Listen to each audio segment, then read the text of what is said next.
Hey y'all, welcome back to the Hey Auto channel. I'll do a little update on the 37 Ford. I have painted it and it came out pretty good. It's not perfect, but I do try to make them as nice as I can. I've been really inspired by Gary Seeds over at Hanging with Mr. G Seeds. If you haven't checked out his channel, you should.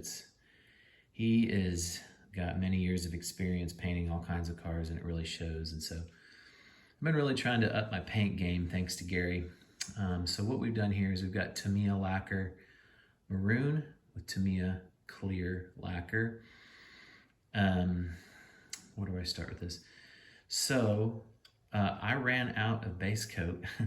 These little Tamiya cans don't have much paint in them and I ran out, so I had to order another one because I need to decant some and do like a lid and actually brush some on some bad spots. But it came out pretty good. As you can see, it's got some really good shine to it.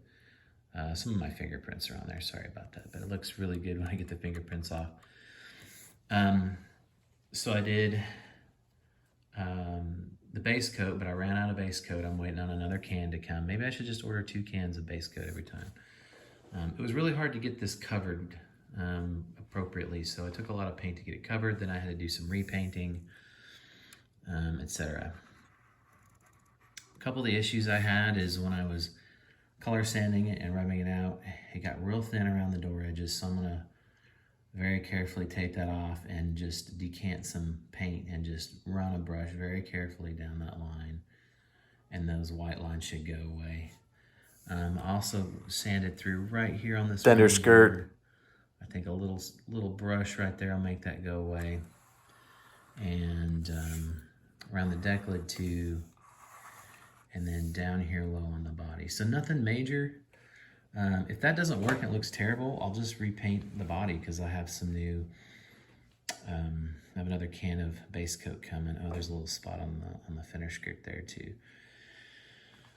So basically what I did was, and here's, you can make these really shine without clearing them, but I basically didn't put enough clear on. That's why I sanded through it. Probably needed a couple more coats of clear. I think I put 3 coats of clear on this. Probably could have used 1 or 2 more because I didn't sand it a whole lot and I sanded through.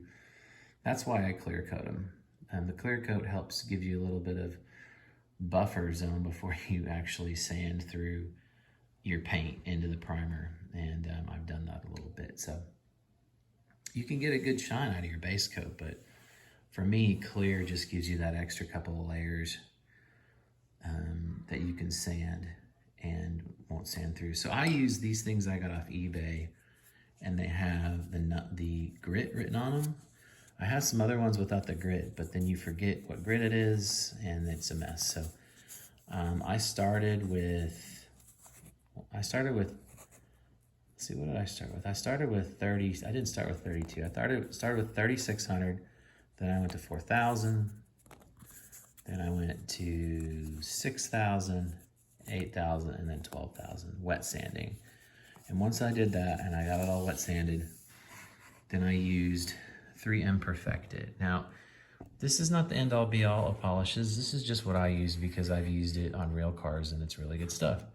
This is a 3-stage. So this is number 1. It's like a rubbing compound. Use that first. Rubbing compound. Number 2 is a little bit finer of a compound. And number 3 is a polish. Okay. Now these are really expensive. They're like 30 or 40 bucks a bottle. But if you're doing it on model cars, they last forever. And they are machine safe. So I've actually buffed with them. Used them with the buffer on a real car. But honestly, I mostly use it on little stuff because I rarely buff big cars.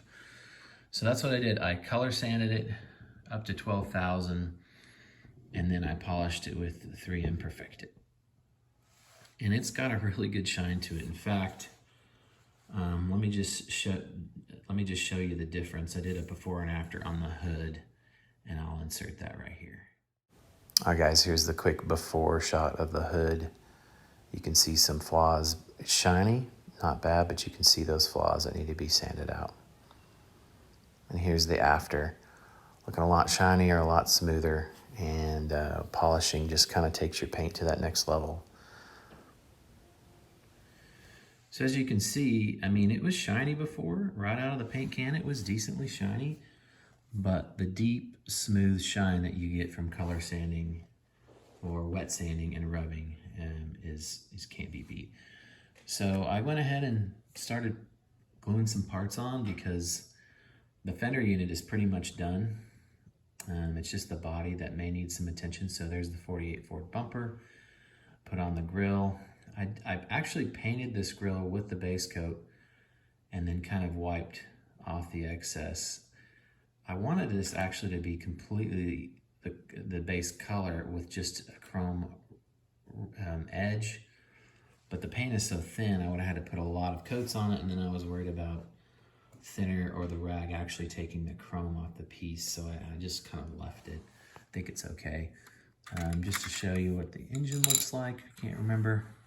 It's that Cadillac V8 out of the Mercury kit. Bummer deal, the windshield actually broke right here while I was color sanding it. So I re-glued it, and I'm just gonna again decant some base coat and just carefully brush that right there. I think one of the things in modeling you have to do is figuring out how to fix your mistakes, because I make them all the time, and so how are you gonna fix them and move on? But overall, it's got a really good shine. I don't know if you can see that through this video. I'll probably do some final shots outdoors in natural light, but it's got a really good shine. I probably should have did this beforehand, but I still haven't decided on what to do about taillights or a license plate location now that it's painted. So that's probably a mistake, but I'll get it figured out. I'm gonna bare metal foil around the windshield frame, or the back window frame there, and probably put a little foil on the windshield divider. Do black around the outside of the windshield, because even though this car is a closed car, had a crank out windshield, it should not have a crank out windshield as an open car. So I'm gonna do black for like a window rubber.